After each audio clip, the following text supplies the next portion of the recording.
Kejadian 1 ayat 26, berfirmanlah Allah, baiklah kita menjadikan manusia menurut gambar dan rupa kita, supaya mereka berkuasa atas ikan-ikan di laut dan burung-burung di udara dan atas ternak dan atas seluruh bumi dan atas segala binatang melata yang merayap di bumi. Bapa yang baik, terima kasih Tuhan buat hidup yang berharga ini. Dan kami mengucap syukur buat masa depan kami yang Tuhan tanggung penuh. Itu sebabnya Tuhan, seperti Paulus mengatakan, kami justru bermegah ketika ada masalah. Karena kami tahu siapa yang ada di pihak kami. Kami menyembah sumber atas segala sumber, Allah dan Raja atas segala Raja. Kami mengucap syukur buat hari ini karena kami tahu bahwa firman Tuhan akan jadi pelita dan pedoman bagi langkah hidup kami. Hidup kami dimerdekakan karena ada Yesus. Hidup kami jadi dahsyat karena Tuhan dahsyat. Hidup kami luar biasa karena Engkau luar biasa. Terima kasih buat kasih karunia Tuhan. Kami sambut firman kebenaran di dalam nama Tuhan Yesus. Kami berdoa dan mengucap syukur. Kita sama-sama katakan amin, amin, amin, haleluya. Silakan duduk, shalom. Oke. Hari ini kita mau bahas dari kitab Kejadian. Kitab Kejadian ini adalah rancangan awal Tuhan yang begitu dahsyat, begitu luar biasa. Khususnya Kejadian pasal yang pertama sampai pasal yang ketiga itu merupakan sebuah kreasi rancangan awal Tuhan yang Tuhan sudah siapkan bagi kita semuanya. Sangat rugi kalau kita nggak ngerti, sangat rugi kalau kita nggak bahas, sangat rugi kalau kita tidak menghidupinya. Karena betul rancangan ini pernah didistorsi sama iblis. Tetapi rancangan Tuhan tidak pernah bisa digagalkan. Itu sebabnya ketika ada kuasa kebangkitan, bukan sekedar hanya keselamatan, pengampunan dosa saja yang diberikan, semua rancangan awal ini dikembalikan ke dalam tangan kita. Itu sebabnya kalau kita tidak hidupi, kita akhirnya kita tidak mengerti, kita ada di dalam sebuah rancangan yang begitu indah. Setiap kali kita tidak ngerti, setiap kali akhirnya kita dibutakan, akhirnya kita tidak enjoy, tidak menikmati perjalanan dengan Tuhan. Nanti satu hari kita bisa bahas tentang belajar terima dari Tuhan. Salah satu format ketaatan yang manusia seringkali tidak diajar. Betul, kalau kita diajarkan ketaatan, kita harus proaktif, kita melakukan sebaik-baiknya untuk Tuhan, memberikan yang terbaik, bahkan didengungkan dari atas mimbar, berikan yang terbaik. Sekarang bagaimana kita bisa memberikan terbaik kalau kita nggak belajar terima yang terbaik dari Tuhan? Kita nggak akan bisa kasih apa-apa, kalau di dalam sini nggak ada sesuatu yang kita bisa berikan. Jadi, belajar untuk terima, duduk seperti Maria di kaki Tuhan dan mendengarkan suaranya, menerima kasih karunia Tuhan, itu luar biasa. Ya. Nah, itu sebabnya ketika kita mengerti ini, akhirnya hidup kita tidak akan keluar dari jalur, akhirnya maksimal. Ketika kita diciptakan Tuhan, kita dikasih oksigen. Itu atmosfer kehidupan kita. Kita maksimal di dalamnya. Ketika kita nyemplung ke air, itu bukan dunia kita. Kita memerlukan tangki oksigen di situ. Kita diciptakan di dalam terang. Sebentar kita lihat ayatnya. Kita diciptakan di dalam terang. Kita mau keluar dari situ, hidup di dalam kegelapan, bisa nggak? Bisa sih. Bisa aja. Tapi pasti nggak maksimal.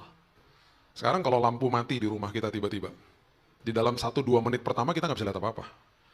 Tetapi tiba-tiba dalam 3 menit, 4 menit kemudian mata kita terbiasa di dalam kegelapan. Kita bisa lihat pintunya di situ, jam dinding di situ, dan seterusnya.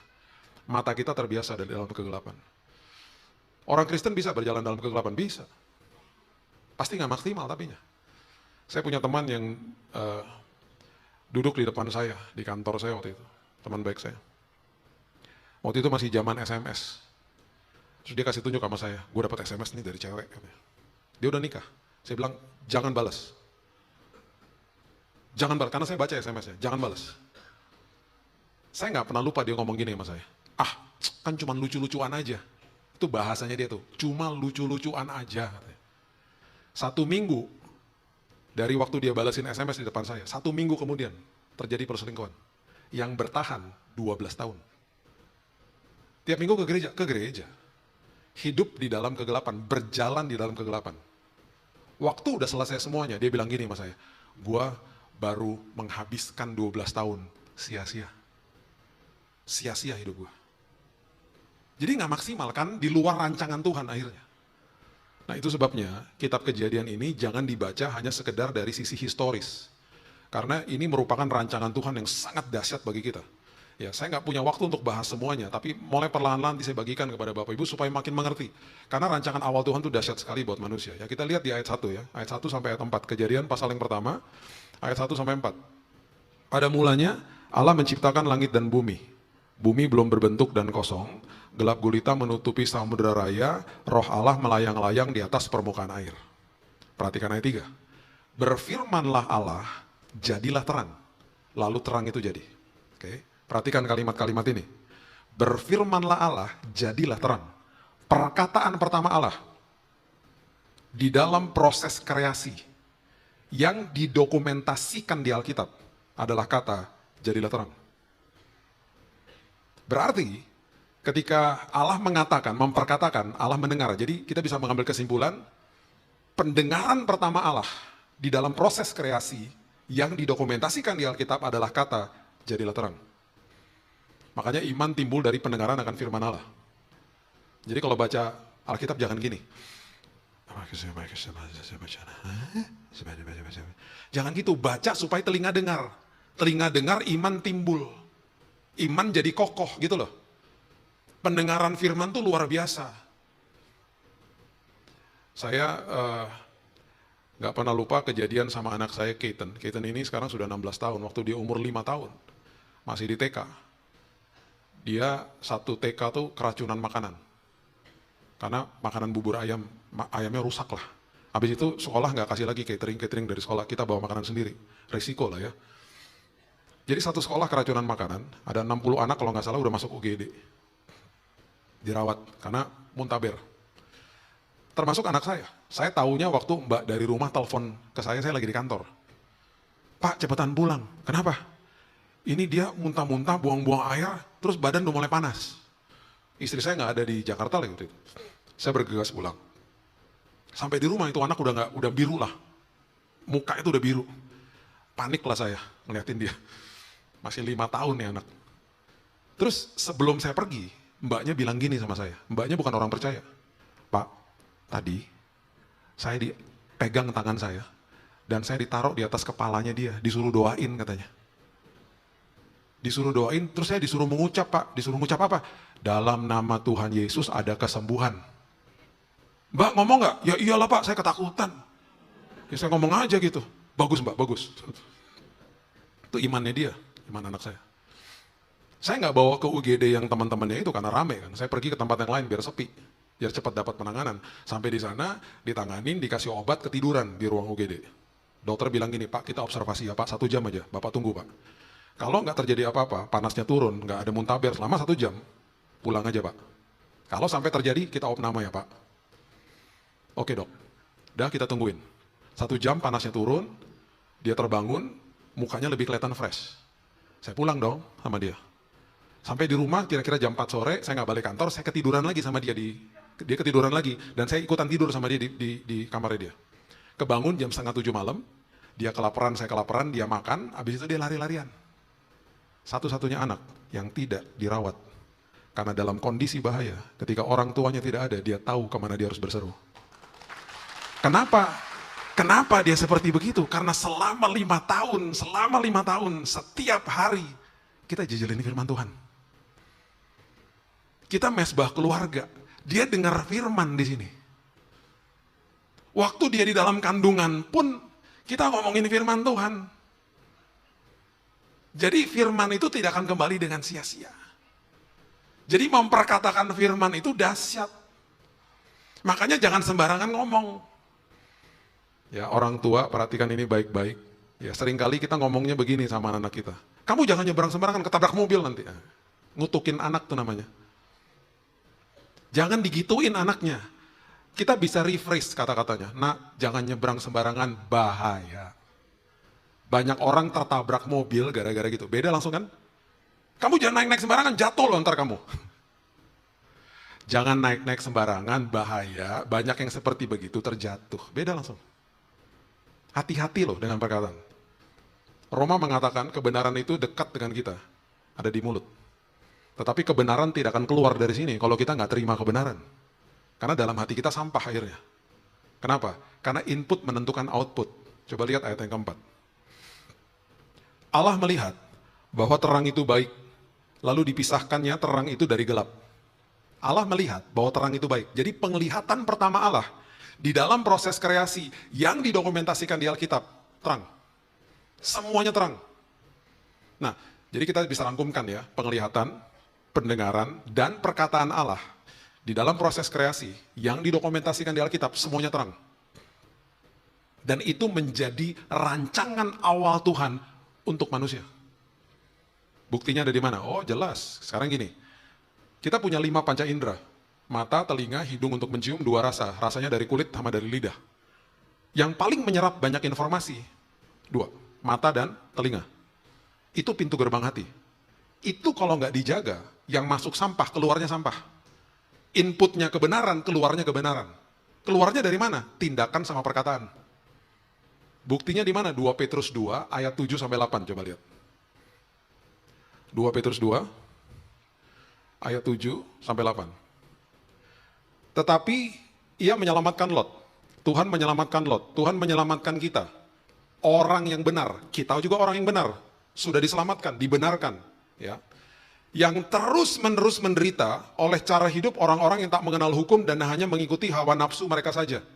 Menderita hidupnya. Banyak orang Kristen hidupnya menderita, tidak enjoy, tidak menikmati perjalanan sama Tuhan. Kenapa? Karena gini, sebab orang benar ini tinggal di tengah-tengah mereka, kita tinggal di tengah-tengah dunia ini, dan setiap hari apa? Melihat dan mendengar. Melihat dan mendengar perbuatan-perbuatan mereka yang jahat itu, sehingga jiwanya yang benar itu tersiksa. Gini, pribadi yang paling sulit dikalahkan bukan iblis, diri kita sendiri. Iblis sudah dikalahkan di kayu salib. Diri kita sendiri. Sekarang kalau kita nggak jaga pintu gerbang hati, kita nggak baca firman, kita nggak dengar firman, kita nggak masukin sama yang namanya makanan rohani. Gimana kita bisa hidup maksimal? Waktu saya lahir baru, waktu Bapak Ibu lahir baru, yang lahir baru itu rohnya. Born again. Saya lahir baru tahun 98, waktu saya lahir baru, waktu baru lahir, yang baru lahir itu adalah rohnya, baru lahir. Jiwa saya, usianya udah lebih tua daripada roh yang baru lahir ini. Lahir barunya. Jiwa saya udah penuh sampah. Di dalam jiwa tuh ada pikiran, ada kehendak, ada emosi, ada perasaan, semua di dalam sini. Itu didapat dari mana? Didapat dari panca indera. Dari mata sama telinga yang menyerap informasi dan ke-download ke dalam pikiran dan hati. Sekarang bagaimana saya bisa hidup dipimpin sama roh kalau rohnya nggak dikasih makan? Supaya rohnya kuat dan bertumbuh, rohnya harus dikasih makan. Kan masih baby nih istilahnya nih. Harus kasih makan. Makanya apa? Pendengaran firman Tuhan, pembacaan firman Tuhan, dengar dan lihat, dengar dan lihat. Memperkatakan firman, itu makanan buat rohnya. Makanya di kitab Korintus kalau kita baca, kita teliti 1 Korintus 1 dan 2, oh itu Paulus luar biasa jelasinnya. Dia bilang akhirnya apa? Pemberitaan salib. Pemberitaan kasih karunia, kebenaran firman Tuhan akhirnya jadi kebodohan bagi banyak orang. Kenapa? Karena nilainya bertentangan dengan nilai dunia. Contoh sederhana kok, sederhana aja contohnya. Kita disakiti orang lain. Sederhana. Firman Tuhan katakan harus saling mengasihi. Yang ada, kita akhirnya apa?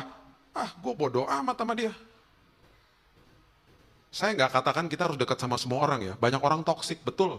Kita harus jaga jarak, betul. Tapi jangan diemin orang. Saya paling nggak setuju orang kasih silent treatment. Anak Tuhan nggak boleh gitu. Kan dikasih hati hamba. Perilakunya rajani. Ketemu sama orang yang nyebelin, kita sapa duluan. Nggak disapa balik urusan dia. Kenapa? Karena firman Tuhan memberitahu kepada saya harus saling mengasihi, bukan sama seperti dia mengasihi saya, bukan. Harus saling mengasihi sama seperti Kristus mengasihi saya. Kan? Jadi susah kan ngelakuinnya? Emang susah. Karena nilai dunia mengatakan apa? Lu ngapain sapa dia duluan? Bego amat sih lo, digituin kita. Lu bego juga sih, ngapain sih lo kayak gitu? Udah cuekin aja, dunia akan ngomong gitu. Apalagi pas kita sapa, terus kita nggak disapa balik, teman kita akan bilang, gue udah bilang apa? Lu yang bego. Digituin kan? Di hadapan Tuhan bukan. Kita adalah orang yang lebih daripada pemenang. Itu kan dahsyat. Itu kan ngelawan diri sendiri. Dan itu kan gak mudah. Makanya kebenaran-kebenaran ini akhirnya jadi kebodohan.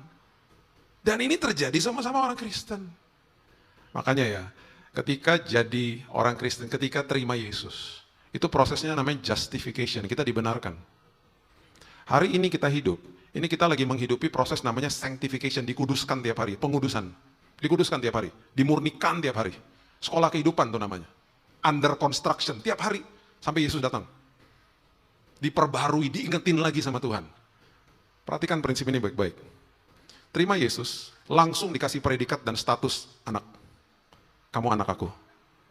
Kamu ahli waris. Kamu punya hak penuh atas semua janji aku. Anak, kamu punya akses kepada aku. Dahsyat kan? Itu semua jadi percuma kalau kita nggak ambil keputusan untuk masuk ke level berikutnya. Ambil keputusan ngapain? Jadi murid. Mau dimuridkan. Bahasa aslinya matetes. Orang yang belajar. Dan bukan sekedar belajar. Saya ketika baca firman, saya harus naik levelnya. Saya sekarang harus biarkan firman baca aku. Supaya aku disadarkan. Saya bukan hanya mau mengerti dan mengetahui firman Tuhan, sekarang level berikutnya saya harus hidupnya dikuasai sama firman. Ayo. Itu kan pertumbuhan namanya. Makanya Petrus mengatakan, bertumbuhlah di dalam kasih karunia, supaya kamu gak tersesat dan tidak kehilangan pegangan. Yang kehilangan pegangan kan anak kecil. Makanya ketika keluar dari rancangan-rancangan ini, hidup manusia gak akan bisa survive. UNESCO ya, mengeluarkan data. Di awal tahun 2000 itu yang suka baca di Indonesia itu 1:45. Hari ini Indonesia yang suka baca itu 1:1000.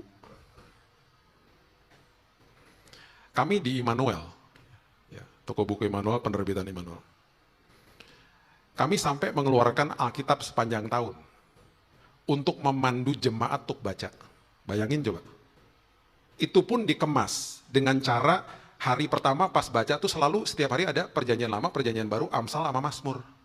Dikemas sedemikian rupa, sampai-sampai pembacaan firman satu hari itu cuma 20 menit.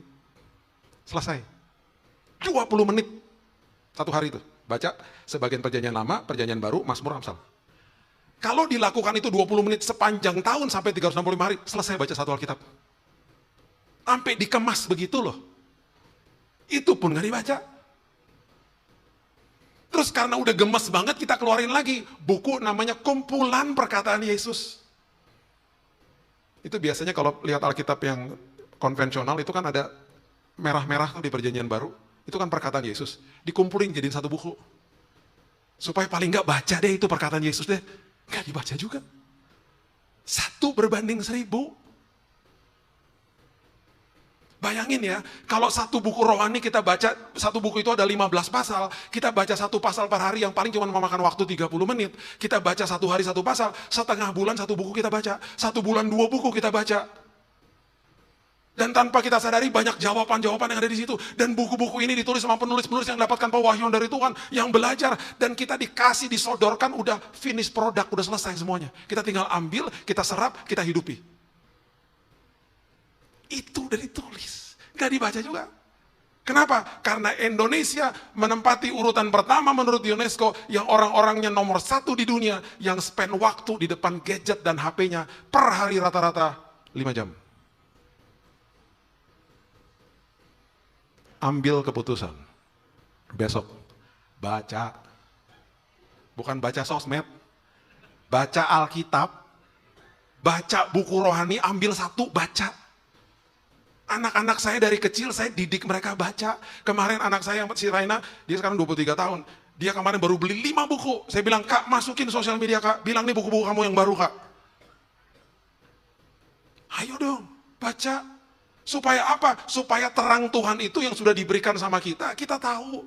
Ada di sini, kita berjalan di dalam kebenaran akhirnya. Karena kita ngerti benar, kita ngertinya, pahamnya benar, yang keluarnya benar. Ketika ada tekanan, tindakan sama perkataannya terang semuanya. Kalau dimasukin sinetron terus, yang keluar sinetron juga sama aja. Giliran ada cekcok suami istri, cerai aja cerai, karena dengerin sinetron, cerai terus. Input menentukan output. Yang kedua, ayat 26. Kejadian 1 ayat 26. Ya, ini berbicara tentang identitas. Ini ayat, udah sering kita baca. tahun 2007, malam-malam jam 11 malam, saya lagi baca nih ayat. Waktu itu saya sempat ngomong gini, duh Tuhan nih ayat udah sering dibaca ya, tapi emang keren banget sih nih ayat ya Tuhan ya, ayat 26. Tiba-tiba Roh Kudus bilang gini, Bill, baca ulang Bill. Oke, saya baca ulang. Terus tiba-tiba suaranya ngomong gini, pelan-pelan bacanya. Oke, udah pelan nih Tuhan. Terus apa lagi? Baca sebelumnya. Terus saya baca lagi sebelumnya, akhirnya dapat tuh pewahyuan jawabannya gitu. Sampai saya loncat dari kursi, natap meja, gubrak, istri saya udah tidur. Apaan sih berisik? Dapat suara Tuhan. Malam-malam, saya mau bagikan pada Bapak Ibu ya. Ini luar biasa ini ayat. Ini bicara soal identitas soalnya. Ayat 26. Kalau kita nggak ngerti ini, hidup kita jadi banding-bandingin sama orang lain selalu. Ya, lihat. Berfirmanlah Allah, baiklah kita menjadikan manusia menurut gambar dan rupa kita. Itu identitas. Segambar dan serupa. Supaya itu kata sambung. Therefore, oleh sebab itu. Maksudnya kalau tidak dilakukan yang pertama, nggak bisa lakukan yang berikutnya. Jadi harus ngerti dulu identitas serupa dan segambar, ya kan? Kemudian supaya apa? Supaya mereka bisa berkuasa atas ikan-ikan di laut, burung-burung di udara, ternak seluruh bumi, atas segala binatang melata yang merayap di bumi. Itu bicara soal kehidupan. Saat itu kehidupannya adalah banyak hewan-hewannya, harus menguasai, harus dikelola, maksudnya gitu. Sejak awal manusia tidak pernah diberikan sorga, diberikannya bumi untuk dikelola. To have dominion over. To have authority over, punya otoritas atas hidupnya. Untuk supaya manusia bisa menguasai kehidupannya, manusia harus paham identitasnya di dalam Tuhan terlebih dahulu. Oke. Sebaliknya terjadi. Kalau kita nggak paham siapa kita di dalam Tuhan, akhirnya kehidupan menguasai kita. Orang yang masih terikat sama rokok, tanpa dia sadari, tembakau menguasai dia. Orang yang masih suka minum minuman keras tanpa dia sadari, kan bahan dasarnya buah. Buah-buahan berkuasa atas dia. Orang yang masih terlibat seks bebas tanpa dia sadari, manusia lain berkuasa atas dia. Manusia yang masih mengejar-ngejar uang, tahta, jabatan, status, ketenaran, hal-hal itu menguasai dia. Apa yang dikejar itu yang menguasai manusia. Diperburuk lagi kita tinggal di kota yang hedon. Saya pernah duduk di kafe di depan sebuah mall yang besar, di depannya, di depan lobi ada tulisan 12 merek mobil dan motor yang boleh parkir di depan lobi. Salah nggak? Enggak, sah-sah aja. Saya ngomong sama teman saya, tuh lo lihat tuh. Kalau orang nggak ngerti kebenaran, kasihan tau nggak? Dia akan berpikir kalau dia nggak punya 12 merek mobil atau motor itu, dia belum di kelas yang layak. Nah. Makanya ya, kalau saya punya mall, saya nggak akan ada sign-sign begitu depannya lobi. Saya akan tulis besar-besar, yang datang duluan boleh parkir depan lobi. Mau mobilnya butut kayak apa kayak, boleh parkir depan lobi. Jadi Bapak Ibu, kalau satu hari lihat mall ada tulisannya boleh parkir depan pintu yang datang duluan, itu punya saya mallnya. Mudah-mudahan punya mall cuma karena mau buat sign aja di depan ya, biar nggak hedon. Itu yang terjadi. Akhirnya manusia saling lirik-melirik. Saling banding-membandingkan. Timbullah istilah yang di Jakarta kita kenal, gengsi. Karena ayat ini didistorsi sama iblis. Yang dilakukan akhirnya gambar diri seseorang dirusak. Identitasnya akhirnya dia merasa identitas saya itu ada di belakang jabatan, harta, status, atau ketenaran saya. Itu adalah identitas saya. Tanpa dia sadari itu jadi Tuhannya dia. Tanpa dia sadari dia sembah hal-hal itu. Ya, sekarang kita mundur nih, ayat 11 dulu. Nanti kita baca ulang supaya kita ngerti yang dimaksudkan ayat 26. Ayat 11 coba lihat. Ketika Tuhan menciptakan tumbuh-tumbuhan, kepada siapa Tuhan berfirman? Coba lihat ayat 11. Ini yang Roh Kudus waktu itu bilang sama saya, baca ulang. Berfirmanlah Allah, hendaklah apa? Tanah menumbuhkan tunas-tunas muda, tumbuh-tumbuhan yang berbiji, segala jenis pohon buah-buahan yang menghasilkan buah yang berbiji, supaya ada tumbuh-tumbuhan di bumi, dan jadilah demikian. Perhatikan kalimat ini. Tuhan berfirman kepada tanah. Ketika Tuhan menciptakan tumbuh-tumbuhan, hendaklah tanah mengeluarkan tumbuh-tumbuhan. Berarti tumbuh-tumbuhan sumbernya tanah. Karena Tuhan berfirman kepada tanah. Tumbuh-tumbuhan ini ketika dipisahkan dari sumbernya, mati nggak? Mati. Jadi brokoli rebus. jadi kangkung di atas meja, mati. Dipisahkan dari sumbernya karena Tuhan berfirman kepada tanah. Jadi tumbuh-tumbuhan dicabut dari tanah, ya matilah. Kepada siapa Tuhan berfirman? Ketika dia menciptakan ikan-ikan yang ada di bawah laut. Coba baca ayat 20. Ayat 20 firman Tuhan katakan begini. Berfirmanlah Allah, hendaklah dalam air berkeriapan makhluk yang hidup. Dan hendaklah burung berterbangan di atas bumi melintasi cakrawala. Bahasa Inggrisnya dengan lebih jelas mengatakan let the water produce. Biarkan air mengeluarkan binatang-binatang ini. Tuhan berfirman kepada air. Ketika dia menciptakan binatang-binatang yang ada di bawah air. Berarti sumbernya binatang-binatang ini, ikan-ikan ini, air. Ikan dipisahkan dari sumbernya, ikan dipisahkan dari air, mati nggak? Mati. Gurame bakar. Sushi. Duh, lapar gue aja tiba-tiba. Kepada siapa Tuhan berfirman ketika dia menciptakan binatang melata dan binatang liar? Coba lihat ayat 24. Ayat 24 firman Tuhan katakan begini. Berfirmanlah Allah, hendaklah apa? Bumi mengeluarkan segala jenis makhluk yang hidup. Ternak, binatang melata, dan segala jenis binatang liar. Dan jadilah demikian. Hendaklah siapa? Bumi. Tuhan berfirman kepada bumi. Supaya bumi mengeluarkan binatang melata dan binatang liar. Sumbernya binatang melata, binatang liar adalah bumi. Karena Tuhan berfirman kepada bumi.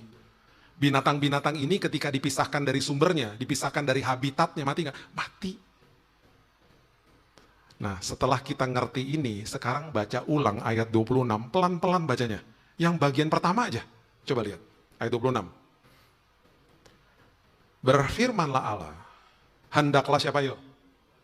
Katakan dengan keras 2-3, hendaklah kita. Hendaklah kita, ya baiklah kita menjadikan manusia menurut gambar dan rupa kita.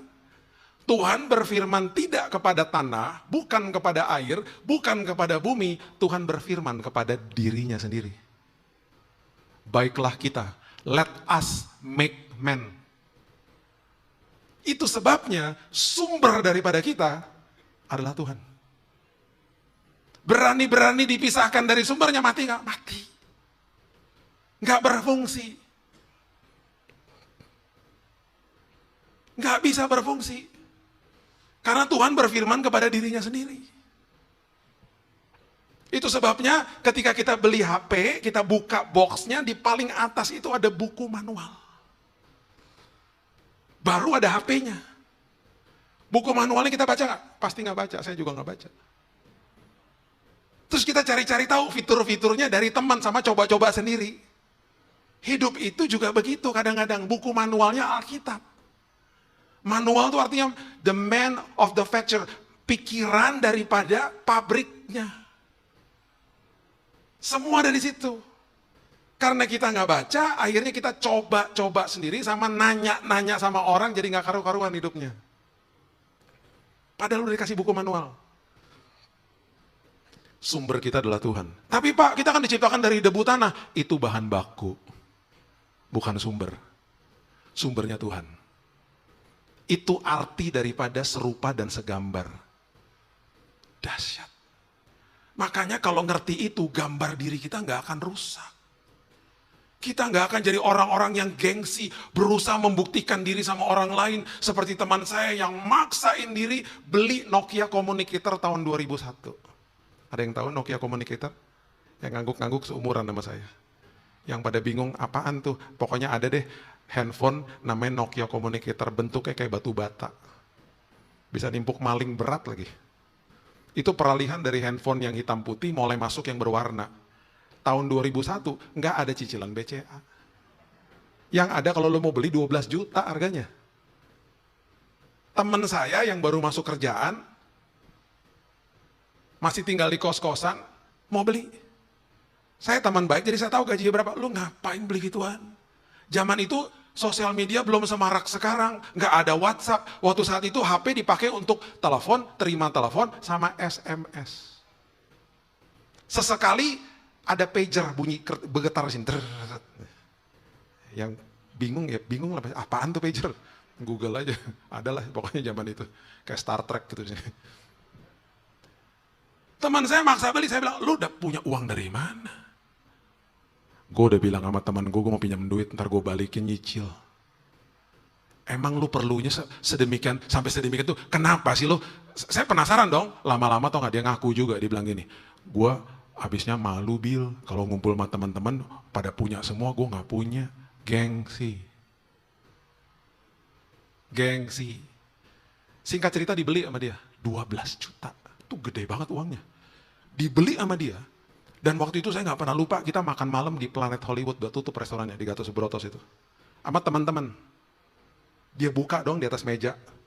Saya pertama kali juga tuh lihat Nokia Communicator, udah peralihan ada warna dikit lah gitu. Bagus juga ya, iya Bill, makanya beli Bill, bagus Bill, ada keyboardnya lagi. Dapat SMS kling kling kling gitu. Terus dia bisikin saya, Bill, gue pinjam HP lo boleh nggak? Buat apaan? Mau balasin SMS. Emang HP lo kenapa? Kagak ada pulsa. Ya elah, mana sih? Terus saya bisikin lagi dong, lu beli HP 12 juta, 100 ribu gak punya? Gak punya. Itu beli pulsa di depan tuh, di atas meja, gak ada duit. Beli HP 12 juta, 100 ribu gak punya. Akhirnya pinjam HP saya, balesin di bawah meja. Karena malu sama teman-temannya. Gengsi. Merusak hidup seseorang. Satu hari lagi saya pernah datang ke Grand Hyatt. Sama teman saya punya mobil Verosa. Butut mobilnya. Udah banyak karat-karatnya gitu. Datang telat. Mau datang ke pernikahan teman. Waktu datang telat ke lobinya Grand Hyatt, orang-orang udah pada di luar semua. Nungguin valet lah, nungguin mobil. Saya bilang dong sama dia, udah kita di sini aja valet. Maksud lo? Ya valet aja udah. Kalau kita parkir ke bawah macet nih, orang lagi pada bubar. Terus dia sempat diem gitu ya. Terus dia ngeliatin orang-orang cewek-cewek yang pada berdiri, bajunya bagus-bagus, cantik-cantik gitu. Terus dia ngomong ke saya, lu enak udah nikah. Emang kenapa? Gue kan masih jomblo. Kalau gue keluar dari mobil butut, pasaran gue jatuh. Ya elah, emang lu stok market apa pasaran jatuh? Malu kali, mobil gue butut. Akhirnya kita parkir di bawah. Puji Tuhan masih ketemu mempelainya. Gengsi. Saya diundang sama reuni. Adalah reuni, saya nggak mau sebut. Pokoknya reuni lah, reuni SMA ya. Datang malam-malam, ya reuni kecil-kecilan lah. Di hari kerja, rumah saya di Jakarta Pusat, kumpul-kumpulnya di Jakarta Selatan. Hari kerja, naik mobil macet dong Jakarta, sebelum pandemi lagi. Jadi saya ngapain? Naik ojek. Langganan saya telepon, Mas, ntar lu tungguin gue ya, lu jangan kemana-mana, gue bayar, lu tungguin gue, lu kasih duit makan, pokoknya lu tungguin jangan kemana-mana, supaya gue pulangnya gampang gitu. Sampai di sana, saya lihat di parkiran, mobil mewah-mewah. Dalam hati saya, gila teman-teman gue hebat-hebat juga nih. Mewah-mewah mobilnya, mobil sport yang harganya udah jubilah buset deh pokoknya harganya. Saya masuk ke dalam, terus tukar-tukar kartu nama, kan saya nggak punya kartu nama lagi. Kartu nama itu hampir semuanya, presiden, direktur, CEO, owner lah segala macam. Tiba-tiba teman saya bisikin, Bill, lu jangan percaya ya Bill, percaya apaan? Sama semua mobil-mobil di depan, kartu-kartu nama, kenapa? Itu banyak yang nyewa mobilnya, buset, nyewa. Iya nyewa sama pinjam Bill. Udah gitu kartu nama lu jangan percaya juga, itu banyak yang bodong. Itu main asal buat aja tuh. Buat apa mereka kayak begitu? Mereka biasa membuktikan diri Bill. Selesai dong acara, bubar dong. Pas bubar di depan, pas valet mobil-mobil mewah datang. Saya nunggu juga di depan. Nunggu apa? Motor ojek. Lu naik apa Bill? Naik ojek. Mas buruan ke depan, saya gak malu tuh. Saya masih gak nyadar nih. Terus saya naik di ojek kan. Bye semua, saya jalan. Pegel-pegel sih badan 1 jam sampai rumah kan. Di tengah-tengah jalan saya rasa merdeka banget. Wow, baru nyadar. Ih merdeka banget gua. Gak berusaha buktiin diri sama orang lain, gak ada gengsinya. Merdeka karena serupa dan segambar seperti Tuhan. Gak usah buktiin diri sama orang lain. Hati-hati loh, kalau udah namanya minder gitu, hati-hati loh. Akarnya tuh kesombongan. Yang terakhir, ayat 29 coba lihat. Ayat 29 ini luar biasa. Karena ini rancangan awal Tuhan yang berbicara tentang provisi Tuhan. Tuhan sudah menyiapkan yang terbaik, bahkan masa depan kita ditanggung sama Tuhan. Ayat 29 mengatakan, berfirmanlah Allah, lihatlah aku memberikan kepadamu segala tumbuh-tumbuhan yang berbiji di seluruh bumi, dan segala pohon-pohonan yang buahnya berbiji, itu akan menjadi makananmu. Ingat, kalau kita baca ayat ini, kata biji diucapkan sampai 2 kali. Semua pemberian Tuhan ada unsur bijinya. Apa? Harus ditabur kembali. Semuanya. Ada 3 komponen, nanti satu hari kita bisa bahas juga ya. yang besar, yang Tuhan titipkan dalam hidup manusia. Waktu, talenta, dan uang. Yang seringkali kita hitung-hitungan. Di dalam unsur yang Tuhan titipkan ini ada unsur biji yang harus tabur kembali. Oke? Nah, ketika kita mengerti ini, kita akan mengerti apa yang Yesus ajarkan di Matius 6 ayat 31. Janganlah kamu khawatir dan berkata, apakah yang akan kamu makan, minum, dan pakai. Jadi bukan sekedar nggak boleh khawatir aja, nggak boleh berkata juga. Janganlah khawatir dan berkata. Yang dibahas khawatirnya, berkata nggak pernah dibahas. Berkata itu apa? Ngeluh. Aduh gimana ya? Aduh gimana ya? Aduh besok gimana ya? Jangan ngeluh. Ngucap syukur, ada kuasa di balik ucapan syukur. Udah mentok Pak, udah betul-betul terpojok. Tuhan suka kita dalam kondisi begitu, supaya ketika mujizat terjadi, kita katakan itu semua karena Tuhan, bukan karena saya. Jadi selalu pesan-pesan saya bagi anak-anak Tuhan, gak boleh pinjam-pinjam duit. Gak boleh. Saya gak ngomongin KPR, gak ngomongin kredit, enggak ya. Telepon teman, telepon keluarga, pinjam duit dong. Malu-maluin, anak raja loh kita. Itu sama aja, anak saya keluar dari rumah, pergi ke tetangga sebelah, tante, om, bagi makan dong buat besok. Bukannya kamu anaknya Pak Billy, betul. Bukannya besok nanti orang tuamu akan sediakan makanan, belum lihat. Bagi dong, minta dong, pinjem dong. Yang malu siapa? Saya, orang tuanya. Makanya Yesus katakan, jangan khawatir dan berkata, apakah yang akan kamu makan, minum, dan pakai? Bukankah hal-hal itu dicari oleh orang-orang dunia? Udah terpojok Pak, udah terjepit Pak. Memang biasanya begitu. Supaya ketika mujizat terjadi kita akan tidak pernah katakan, oh itu karena aku punya jejaring, punya koneksi, enggak. Kita nggak akan ngomong begitu akhirnya. Udah ketutup Pak, itu kalau nggak Tuhan nggak mungkin Pak, pasti gitu ntar ngomongnya. Teman saya nih, di persimpangan jalan. Antara dapat kontrak sinetron ratusan juta sama mau full time buat Tuhan, datang ke saya. Gimana ya Bill? Lah lu doa lah. Gimana? Doa dong. Tanya Tuhan gimana. Kalau gue ngambil full time, gue 3 bulan ke depan habis nih tabungan gue. Sementara gue punya anak lagi, masih kecil. Salah satu komponen terbesar kan beli susu. Akhirnya singkat cerita, dia balik lagi, dia bilang, gue setelah puasa, gue mantep Bill. Gue pelayanan full time. Oke, bener, setelah 3 bulan, habis tabungannya. Habis, 1 hari, udah mentok nih, betul-betul mentok. Susu anaknya habis. Dia udah gak punya duit untuk beli susu anak. Jadi malam hari susunya habis, dia berdoa sama istrinya, dia bilang, Tuhan, habis Tuhan. Itu ya, malam itu waktu saya tanya, itu masih jam-jam supermarket buka loh. Dia dengan mudahnya bisa telepon siapa aja pinjam uang untuk beliin susu buat anaknya, karena besok pagi anaknya akan bangun minta susu. Dibuang kaleng susunya. Lu bisa tidur malam itu. Ya pertama khawatir sih, tapi gue bisa tidur nyenyak. Mereka berdua dibangunkan sama tangisan anaknya jam 5.30 pagi. Karena anaknya nangis minta susu. Mereka udah sepakat, mereka akan buatin teh manis. Waktu dia keluar, dia buka pintu kamarnya. Di depan pintu kamar itu ada meja makan. Di atas meja makan ada kaleng susu tulisannya jumbo size. Bingung dong, karena kemarin yang dibuang bukan jumbo size. Dia cek ke dapur, ke tong sampah, masih ada di situ. Terus dia bingung ngeliatin gitu, ini dari mana ya? Dia bilang gini sama saya, Bill, lu tahu nggak? Biasanya gue kalau ngeliat kaleng susu gue teduh banget karena itu kan makanan anak gue. Ini pertama kali gue ngeliat kaleng susu gue ketakutan kayak penampakan, tau nggak? Gue ketakutan sampai gue cowok-cowok gini. Ini apaan dari mana nih? Gitu. Tiba-tiba mbaknya keluar dari kamar. Mbak, ini dari mana mbak? Loh, itu mertua bapak tadi nganterin jam 5 pagi. Loh, nganterin jam 5 pagi? Dia tanya sama istrinya, kamu kasih tahu mama? Enggak, siapa yang kasih tahu mama? Mereka telepon mamanya. Mah, thank you ya mah. Udah dibeliin susu, kok mama tahu kita nggak punya susu? Mama nggak tahu.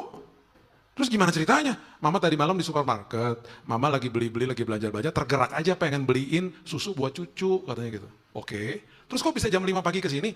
Mama tuh ada meeting, ini kan kejadian di Jakarta ya, mama ada meeting di Bandung jam 8. Jadi mama kan lewat tol, pagi-pagi udah harus berangkat. Nah, mau masuk pintu tol kan lewat rumah kamu. Sekalian aja mama dropin di situ. Tuhan tidak pernah telat. Karena sudah janjinya Tuhan.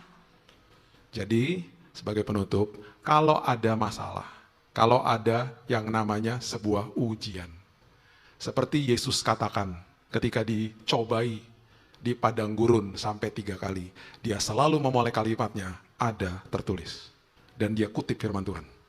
Kalau berhadapan sama masalah, katakan, ada tertulis bahwa hari esokku sudah dijamin penuh sama Tuhan. Berikan tepuk tangan kita untuk Tuhan. Haleluya. Bapak terima kasih, mengucap syukur buat hari ini. Terima kasih Tuhan buat janji Tuhan. Terima kasih buat masa depan yang penuh pengharapan. Terima kasih Tuhan, hari ini kami belajar, kami harus jaga pintu gerbang hati kami. Kami harus Tuhan mensortir apa yang masuk. Hari ini kami belajar tentang identitas hidup kami. Sehingga hidup kami tidak membanding-bandingkan diri dengan orang lain. Karena kami tahu bahwa kami sudah utuh dan penuh. Karena hidup kami serupa dan segambar seperti Tuhan. Dan kami mengerti bahwa hari esok kami sudah ditanggung penuh sama Tuhan.